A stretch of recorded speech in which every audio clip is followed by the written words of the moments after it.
যেখানে রয়েছে আপনারা জানেন যে গত 3 থেকে 4 দিন আগের যে বঙ্গোপসাগরে যে লঘুচাপ সৃষ্টি হয়েছিল সেখান থেকে একটি ঘূর্ণিঝড় অর্থাৎ ঘূর্ণিঝড় সৃষ্টি হয়েছিল এবং বাতাসের গতিবেগ ছিল 90 থেকে 120 কিলোমিটার গতিবেগে কিন্তু বিভিন্ন এলাকায় কিন্তু এই যে ঘূর্ণিঝড়টি তৈরি হয়েছিল সেটা একটি নামকরণ করা হয়েছিল রেমালের কারণে কিন্তু ইতিমধ্যে বরিশাল জেলার বিভিন্ন এলাকায় কিন্তু ক্ষতিগ্রস্ত হয়েছে। আমি এই মুহূর্তে রয়েছি মুলাদী উপজেলার জয়ন্তী নদী তীরবর্তী এলাকায়। এখানে নবনির্বাচিত ভাইস চেয়ারম্যান যিনি রয়েছেন মুলাদী উপজেলা পরিষদের, তিনি কিন্তু আজকে সকাল থেকে তার নির্বাচনী বিভিন্ন চর অঞ্চল যেগুলো রয়েছে, নিম্ন অঞ্চলগুলো রয়েছে, সেই অঞ্চলগুলো ঘুরে দেখেছে যে তাদের কি অবস্থা এবং এই তার নির্বাচিত এলাকার সাধারণ জনগণের অবস্থা।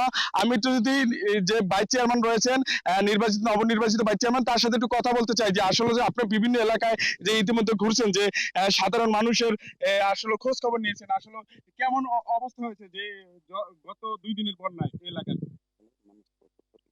মানুষ অনেক ক্ষতিগ্রস্ত হয়েছে। ক্ষতিগ্রস্ত মানুষের পাশে আমি দাঁড়াতে চাই এবং থাকতে চাই, তাদের সহযোগিতা করতে চাই।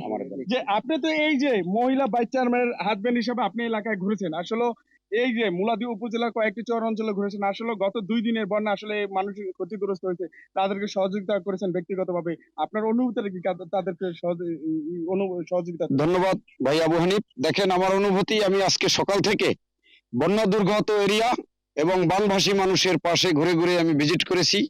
আমি দেখেছি আমার ছবিপুর চরকালেখা ইউনিয়ন, 2টি ইউনিয়নের বিভিন্ন এবং বাটামারার এক অংশ, এগুলো আমি ভ্রমণ করেছি। নদী এরিয়াগুলোর মানুষ সবচেয়ে অসহায় এবং কষ্টে আছে।